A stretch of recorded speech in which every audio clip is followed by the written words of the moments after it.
Salam alaikum, bienvenidos a un nuevo capítulo y me gustaría hacer un pequeño resumen del anterior. Hemos hablado sobre la relatividad de Albert Einstein de una forma un poquito resumida, la verdad, porque es una teoría muy compleja, pero bueno, hemos utilizado algunos versículos en la que la teoría de la relatividad, directa o indirectamente, está muy influenciada por eso. Por eso muchas veces muchos hermanos y hermanas musulmanes promulgan de que, bueno, Albert Einstein pudo haber leído el Corán. De todas formas, no lo sabemos si eso ocurrió o no, pero tenemos pruebas suficientes y versículos suficientes de que la teoría y los versículos que pueden estar en similitud están ahí. Y hoy os voy a hablar, no voy a hablar de otras teorías complejas, y hoy voy a hablar de una cosa que siempre suelen utilizar mucho a la hora de divulgar. Y es comparar los 7 cielos con las capas atmosféricas. Allah Azza wa Jal dice en el Corán, en la Surat Baqara, aya 22, Él hizo de la tierra un lugar habitable para vosotros y del cielo un techo. ¿Vale? Esa aya sigue, continúa, pero quiero detenerme en esto.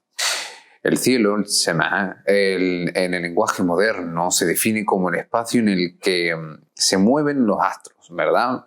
Esa bóveda celeste que muchos eruditos nos contaban en sus libros. Esa bóveda en la que se mueven los astros, esa atmósfera, es una palabra que puede denotar el aire rodeando a esa propia Tierra. Y desde la Tierra hasta donde comienza el espacio, ¿verdad? Esas capas atmosféricas. La atmósfera se compone de varias capas, eso está claro. Pero puede componerse en verdad de 7, como muchos decimos. Es una mezcla perfecta, eso sí lo sabemos, de nitrógeno al 78%, oxígeno al 21% y otros gases ligeros al 1% aproximadamente. En el primer versículo que os acabo de comentar, Allah Subhanahu wa Ta'ala describe el acto divino en sí mismo que hizo del cielo un refugio para todas las formas de vida que habitan en la tierra. Hicimos del cielo un techo. Bien, pero hoy vamos a explicar qué función e importancia tiene la atmósfera y si de verdad son 7 capas.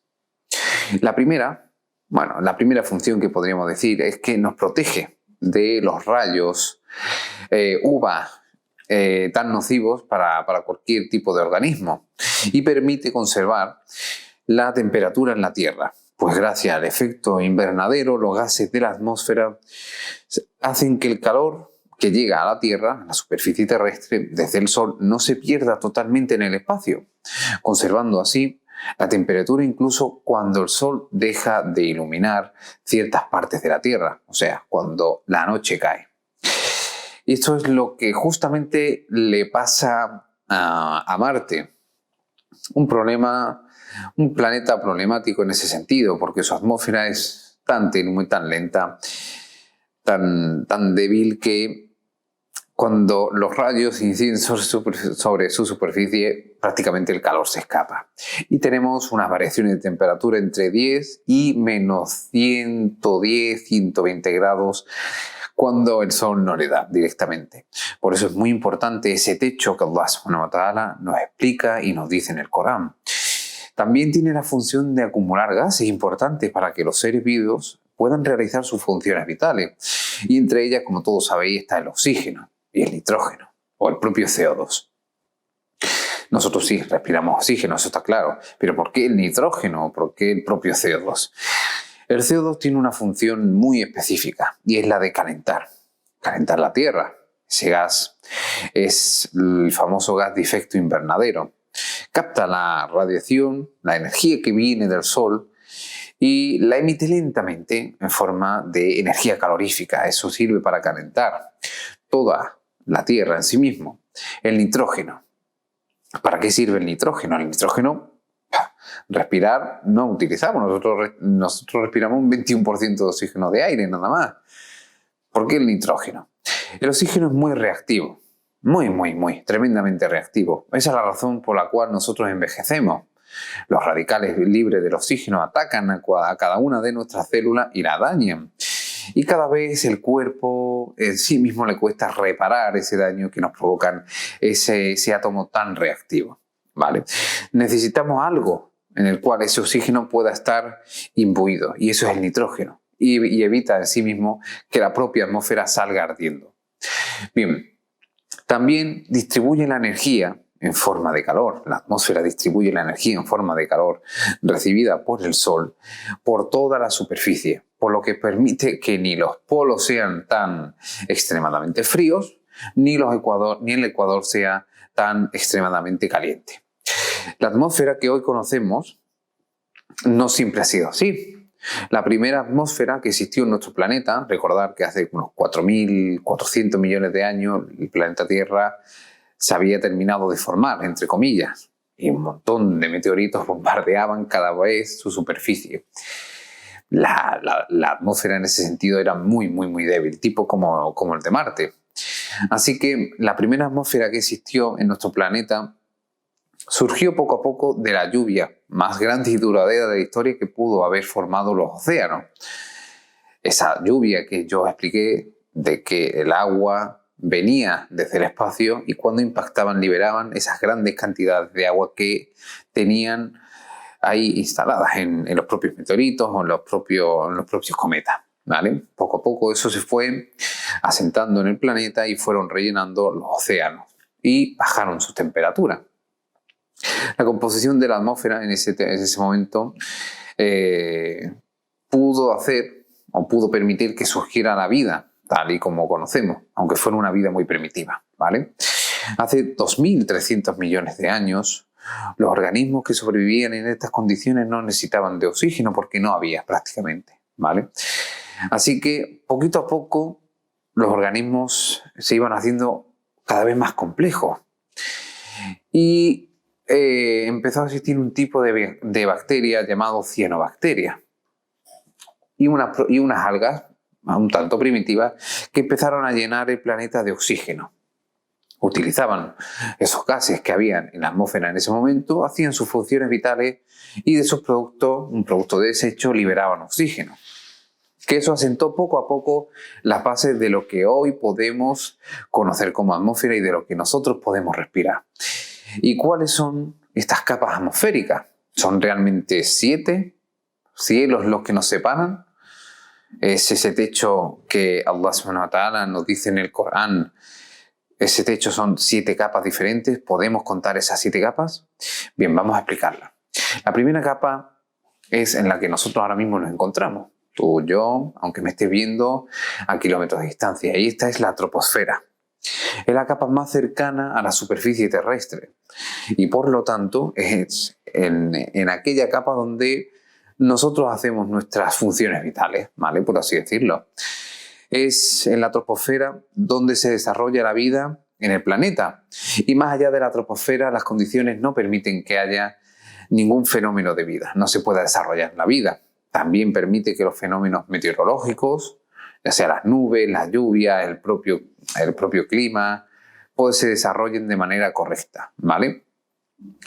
La siguiente, antes de pasar a la siguiente, vamos a decir que para pasar a la siguiente capa existe un límite llamado tropopausa. Y la tropopausa impide que el agua que está en estado líquido en la superficie terrestre pueda escapar al medio, al espacio, justamente como le sucede a Marte. Su atmósfera es tan sumamente débil que no tiene una troposfera muy definida e impide que el agua se pueda asentar. Bien, vamos a explicar la segunda, la estratosfera. Tiene bastantes kilómetros de anchura, entre unos 15 y unos 50. Y aquí tenemos un aliado muy poderoso para que la vida pueda seguir su curso. Y es que en esa etapa, en esa zona, tenemos una molécula muy, muy, muy, muy reactiva que impide que las propias radiaciones nos achicharren. Y es el ozono. Muchos de vosotros habréis conocido o sabéis lo que es el ozono. es la molécula que nos protege de los rayos dañinos del Sol.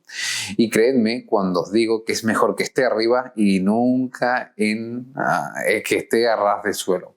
Porque al ser una molécula muy reactiva, el ozono está formado por 3 oxígenos, prácticamente nos provocaría muchísimas afecciones respiratorias, cutáneas, cardiovasculares e impediría que la vida se desarrollara tal y como la conocemos. Así que la necesitamos ahí para impedir que los rayos nocivos ataquen la superficie y destruyan cualquier forma de vida. Pero no la necesitamos tampoco en la troposfera. Por eso necesitamos un límite bien establecido en distancias entre cada una de las capas para que se puedan asentar cada escudo de seguridad para que la propia vida que se desarrolla en la superficie pueda prosperar.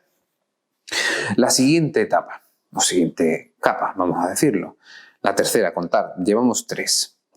Es la mesosfera, unos 50-80 kilómetros de espesor es lo que tiene. En esta capa de la atmósfera, ¿vale? Conforme vamos subiendo, más frío se hace. Pero en esta capa es una capa importante porque permite frenar a cualquier meteorito que se precipite a la atmósfera, ¿vale? Y que se vaya desintegrando. Ese espesor permite o le da a la Tierra el tiempo suficiente para que esos meteoritos no impacten en la superficie terrestre, siempre y cuando no sean extremadamente grandes, ¿vale? Debido a la baja densidad del aire, ¿vale? Ahí también pueden ocurrir muchísimas reacciones químicas denominadas quimioluminiscencia o aeroluminiscencia. Y vamos a explicar muy brevemente qué son estas cosas. Necesitamos de estas 2 reacciones porque necesitamos reponer el ozono. Ese ozono que nos protege, es una capa de seguridad que nos protege de los rayos solares, de ese viento solar, de esas partículas nocivas. Entonces necesitamos que esas reacciones se lleven a cabo a una distancia muy prudente del suelo y que necesiten de esa energía que viene del Sol para llevar a cabo esas reacciones químicas tan importantes. La siguiente, la termosfera. Esta ya es una capa bastante gigantesca, entre unos 80 y unos 640 kilómetros de espesor. A estas alturas ya apenas hay atmósfera, apenas hay aire. Y las partículas que existen en esta capa se ionizan por la radiación que llegan del Sol. Y las radiaciones ultravioletas desempeñan un papel fundamental en esta capa, porque es capaz de disociar las moléculas de nitrógeno y oxígeno que puedan estar presentes y que esto pueda contribuir al ciclo de oxígeno, al ciclo del carbono, al ciclo del nitrógeno o a diferentes ciclos que puedan propiciar el verdadero y el correcto efecto que pueda tener en la vida sobre la superficie. La ionosfera es muy importante, es una capa muy importante. Y sin la ionosfera tampoco tendríamos nosotros la posibilidad de estar hablando entre tú y yo, porque con esta capa la propagación de las ondas de radio son posibles. Sin ella no sería para nada imposible o como mucho muy complicado. Llegamos a la quinta. Contar, hemos descrito ya 4 capas y ahora vamos por la quinta. Y se llama la exosfera. Podríamos decir que ya es el espacio exterior. Es la capa más alejada de la superficie terrestre y debido a su altura es la más indefinida. Y muchísimos científicos no consideran esta capa parte de la atmósfera. Así que tenemos 5. 4 si somos críticos. Entonces, ¿por qué muchos de nosotros decimos, promulgamos, aclamamos al cielo de que no? Son 7 cielos, son 7 capas lo que hay en la atmósfera. Bien, aquí lo que está hablando son de 7 semanas diferentes, 7 cielos, o sea, es la parte que queda por encima de nuestras cabezas, ¿vale? En un contexto árabe-español.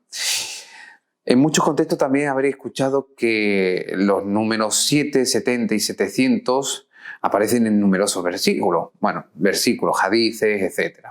Estos números, aparte de contener una carga simbólica muy fuerte, eran utilizados para expresar plenitud o multiplicidad.